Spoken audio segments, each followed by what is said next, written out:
What'd you think there, Chloe? She doesn't want me going up this ladder, but let's have a look. I'm going up a ladder. Okay, at the top here is the column, and I got this cover off, and we'll have to go up and see what's on there. Up there.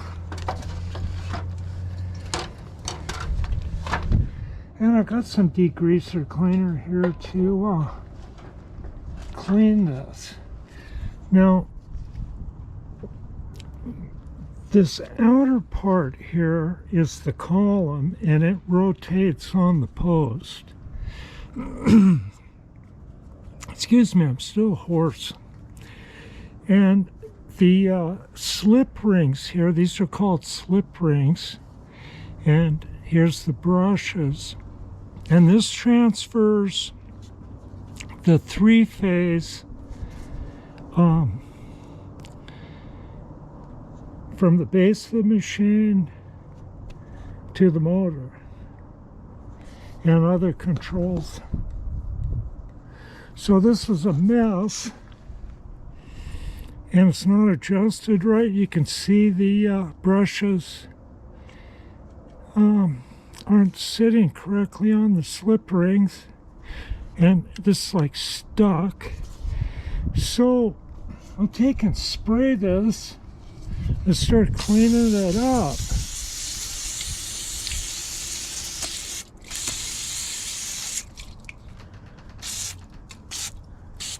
That's looking better already.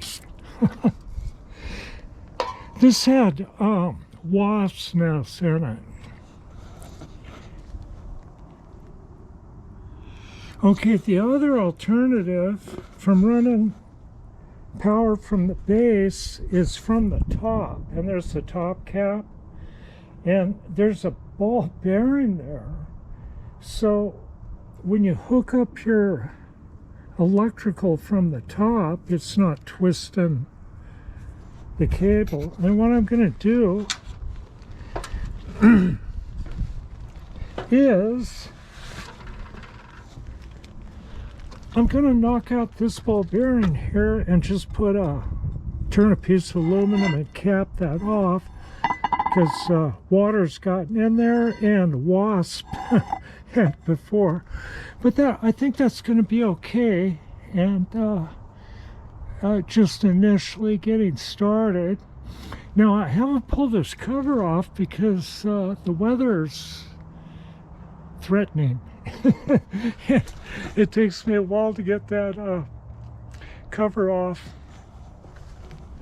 but I'm just glad this is a small radial drill. It does look a little larger than it is because it's sitting up on blocks. Got it up on blocks. So in that window there, it comes about halfway up. So like when I move machines in and out, like the jig bore, this had barn doors, see? And so I just kind of framed it in and put that 48-inch fire door in there, and just built a wall, and that's all held together with screws, and all that comes apart pretty easy. But I'm not going to likely put that in there unless I shove stuff out. I'm just going to add a little lean-to roof here at first and get this thing under cover and see what we do from there. But it is coming along. Okay, Chloe sits on this little hill over here. It's about you, Chloe. You sit on your little hill here and you bark. Okay, we'll be back.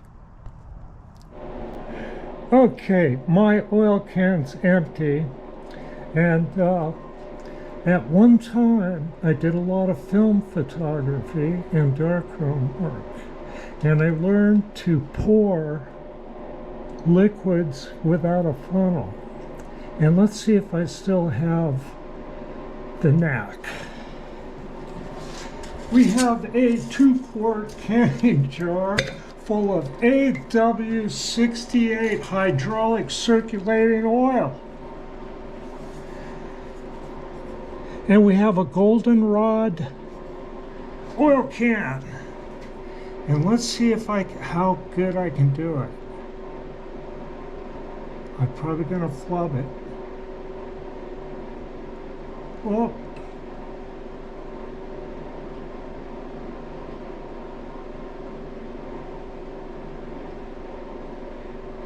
I couldn't see very good, that's why I spilled a little bit.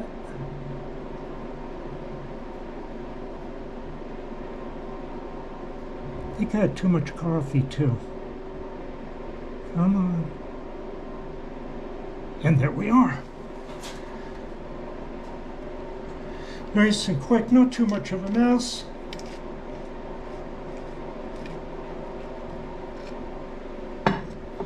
Put the lid on the jar and put the jar where it won't get broke.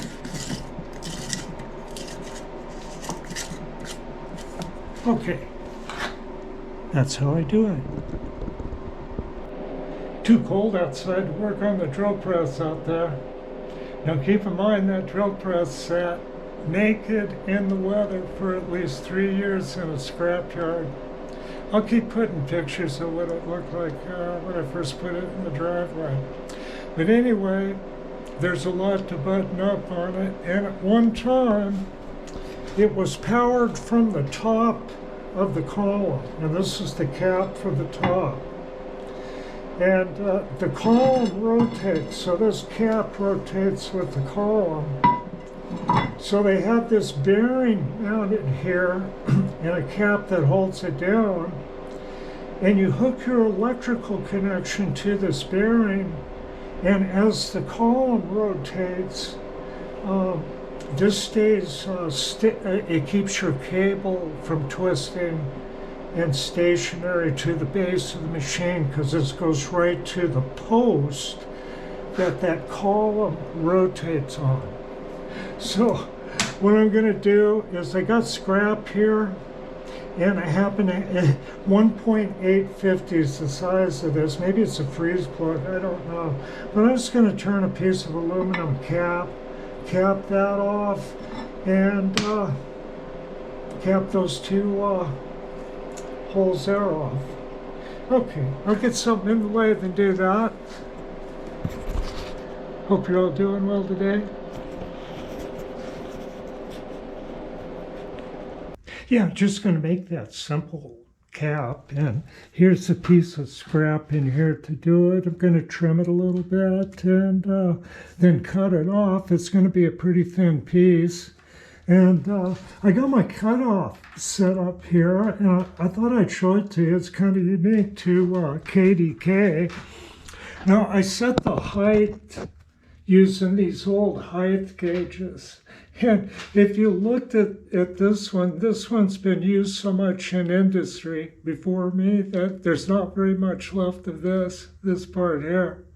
So I got a depth rod attachment with a little piece of steel that I bent into a foot and calibrated to the height. So the height is set to 8.133, which is the distance from the flat here that I used the stones on. So this gauge works smooth here. So I'm just going to bring the tip to there.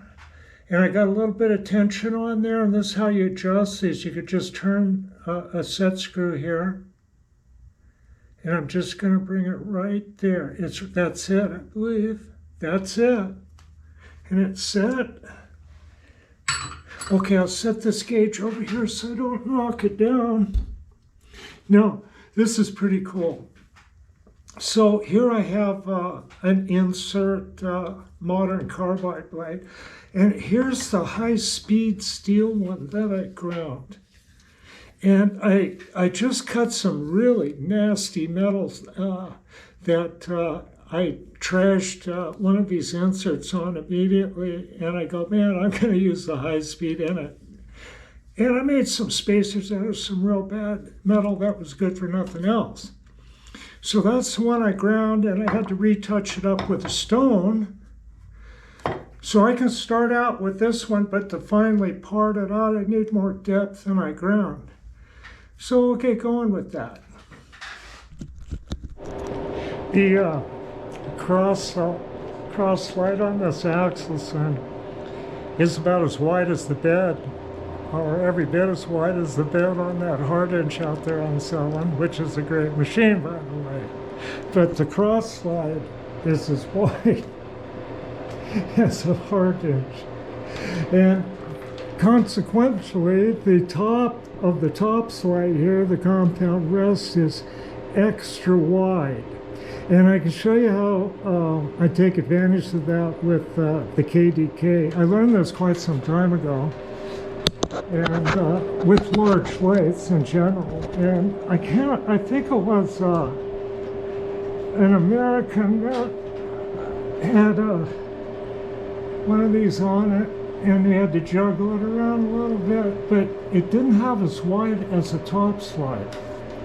So this top slide here, if you have it like this, that's like about the threading angle, and you can see how far over and extended out that the tool is. And I can take advantage of that for light finishing cuts, keeping the carriage from climbing up on the less worn part of the machine, kind of keeping it back where it's got a bit of wear, and adjusting the machine accordingly. This thing's doing real good, as long as I avoid the bad spots going on. So I want to do a cutoff, and doesn't need to be in the thousandths or the fraction of a thousandths if you're turning a bearing journal. So I can take and rotate the compound. Let's see, make sure you can see what I'm doing. Rotate the compound and then turn it like that, you see. Then I got the tool way back and not extended, but yet it's gonna go closer to the chuck and get into that zone, but it doesn't matter with the cutoff as much, or really at all. But as much as if you're turning the journal and you didn't want any taper, so you try to keep the tool more forward like that, see? Forward, retracted, pulled back, and pushed over this way. So that's what we want when we do this cutoff. And I'll find my wrench here.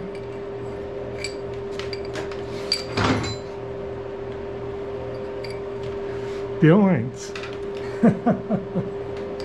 I actually bought that on eBay because I wanted the right wrench to fit in there, and that's the right wrench. I think it was $8, probably 12 with shipping, huh? Okay, so I'm gonna just kind of eyeball it like that real quick, and I'll start out with the I'm going to push it more forward here. I will start out with the high speed steel. Just like that. And I got that re-honed. Oh, sharp, sharp, sharp. Okay. Be back. Okay, I'm running this thing at 628 RPM. I use this beeswax base lube. Got beeswax, Castrol, Molly D, sulfurized cutting oil, and Tap Magic. And it's working pretty good. It keeps the aluminum from welding to the tip of the tool. Just eliminates that problem totally. Okay, so I'm going to keep it over here. A little bit of feed gears here.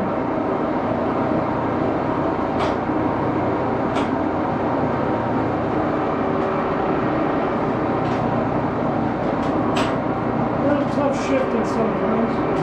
More broken.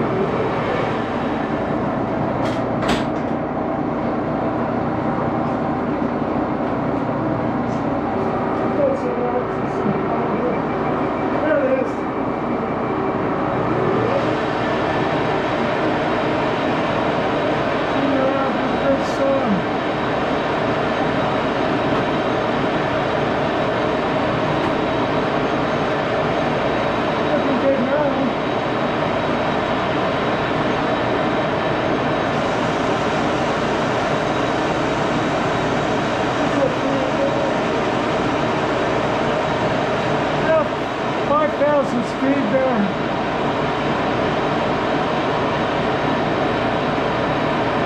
This happens to be exactly the right size diameter,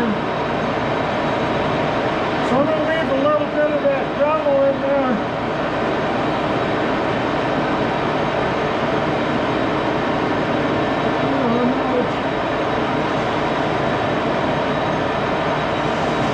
Not that much. I hit the wrong one. I hate it when I do that. Okay.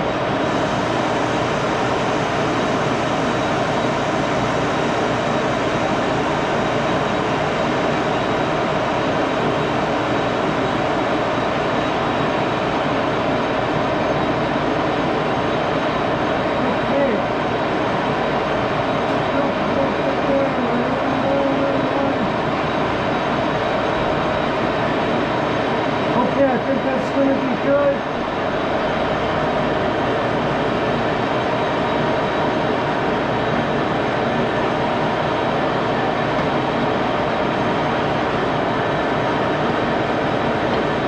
It might be a little fast, a little slow down a little bit.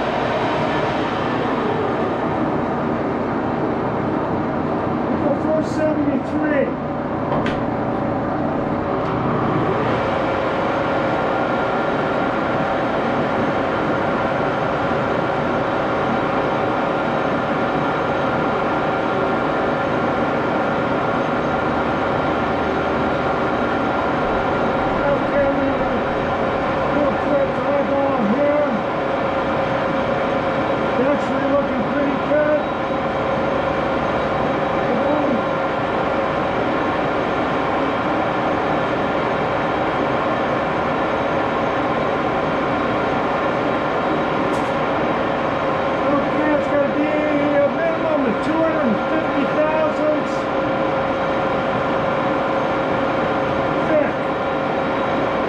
Set the travel dial, crank it over. There's 250 right there.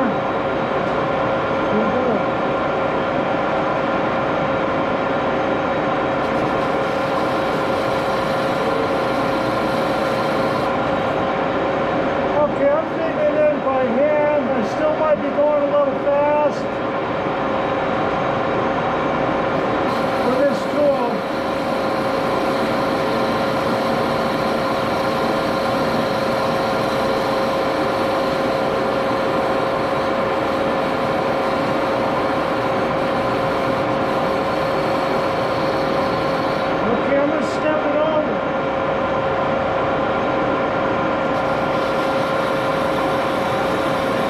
Because I'm going to shape the cap a little bit like a dome just slightly. So I'll give myself some room to do that.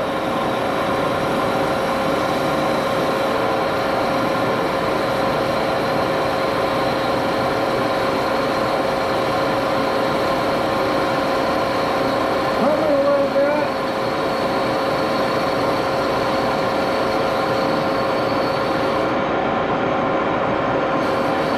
I tell you, a deer head lamp like this, running at that is 473 RPM, has a lot of power, and it doesn't give you any warning. It just takes the tool tip off like bang, it's gone. Looking real good. You keep putting this in here, a little bit of wax. Now it keeps that aluminum from building up. It's going to fall.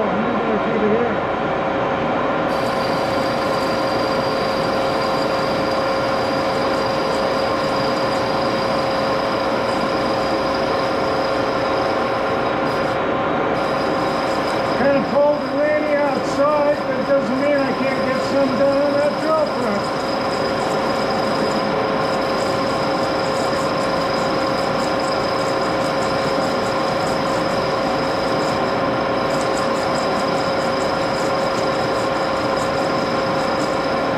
And plus I get to run a fabulous Axelson.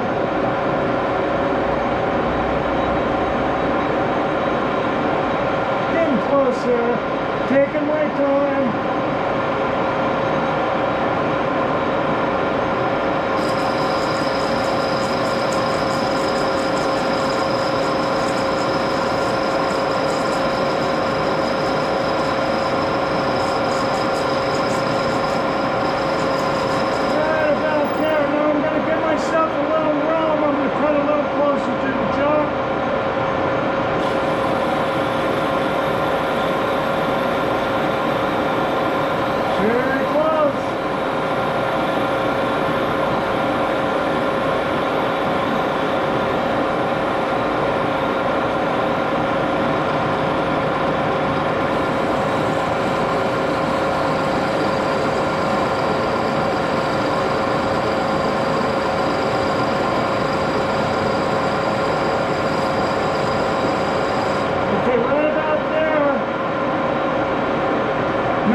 Shape the top of that a little bit.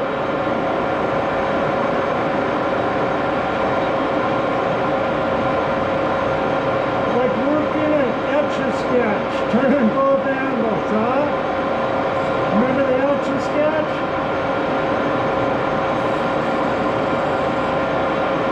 If you can draw a circle with an Etch-a-Sketch, you can draw a circle with a moon sketch. Here we go. Now I'm slowly moving out.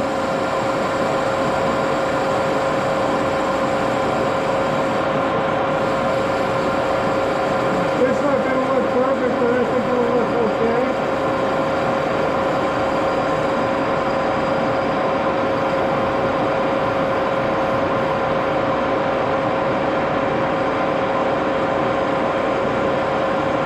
Okay, I'm going to pull it out because I can't see how big. And I think I'll go ahead and cut it off.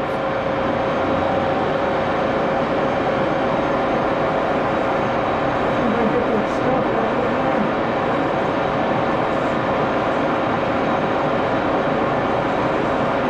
Yeah, that's going to look okay. So this one doesn't go deep enough, so I'll stick the carbide insert one on there and just whack it off.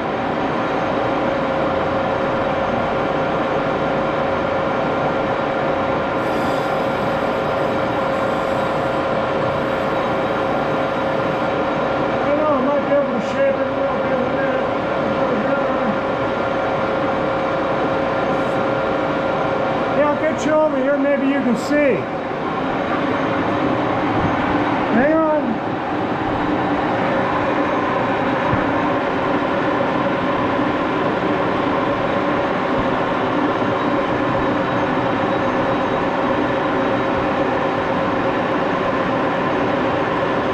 Okay, I'm going to put just a little bit of a dome on that.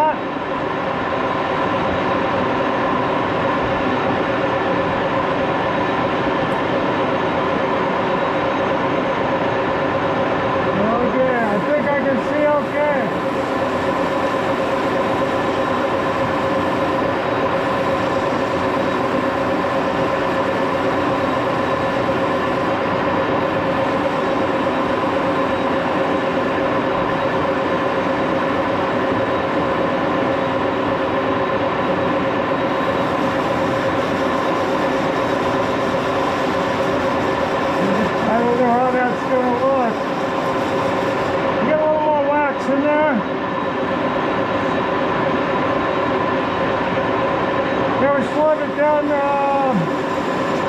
473. They'd be happier at 628 right now.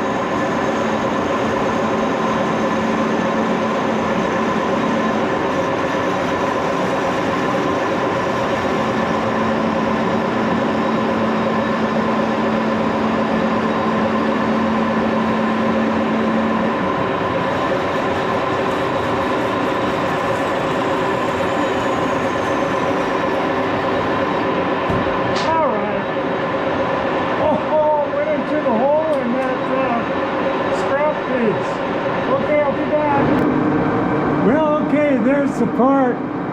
Has a little bit of hole in it. Using a piece of scrap, I kind of got into it there, but I wasn't expecting to do a mess, but it's not a big deal. So I got that grabbed in there. You can see it wobbling, and I'll push it through.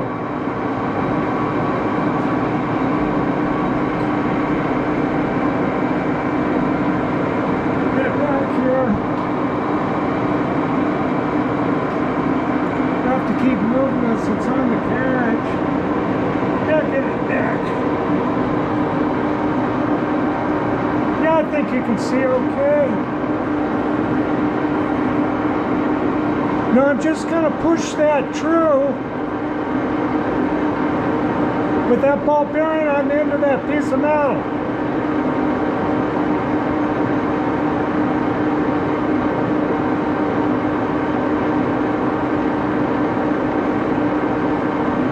Right there. Okay. Now I'm going to snug that up. Go on, go all the way. There we are.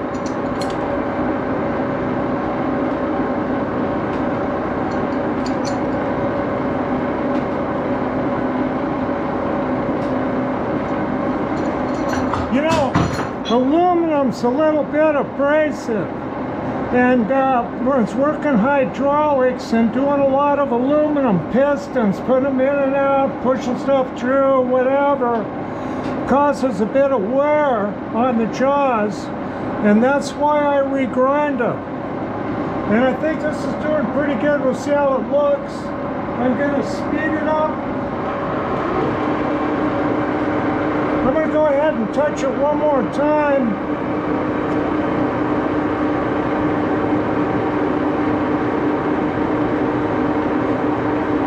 That's good enough. Okay, I'm going to speed this thing up too. We'll do 628.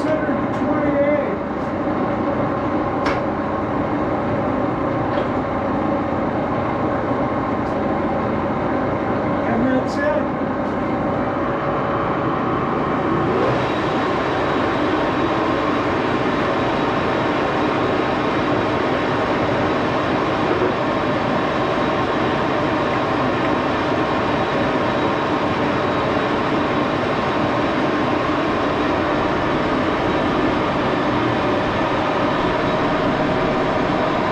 Got this in a weird position. Kind of tight here, but I think I can do it so you can see it. I'm just going to clean that up and make it look kind of nice.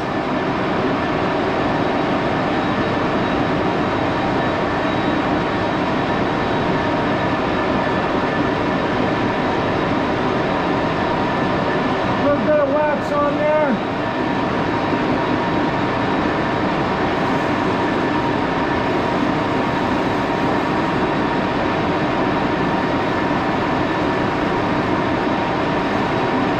Try that again. Right about there.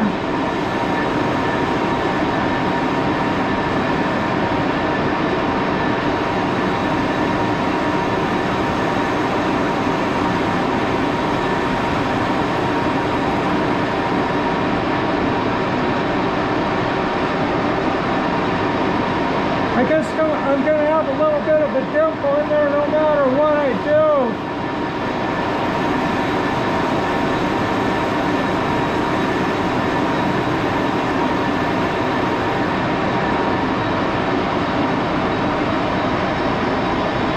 That's okay.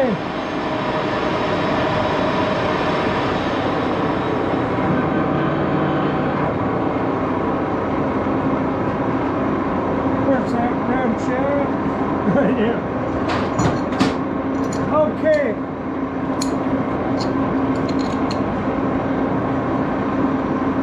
I'll get that over there to the bench and put some glue on it and knock it into that hole.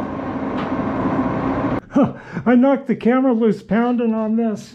I put a little bit of silicone in there, and I supported this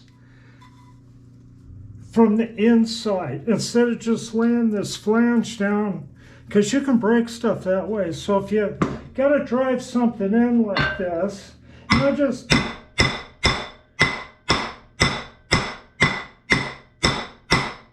knocking it down.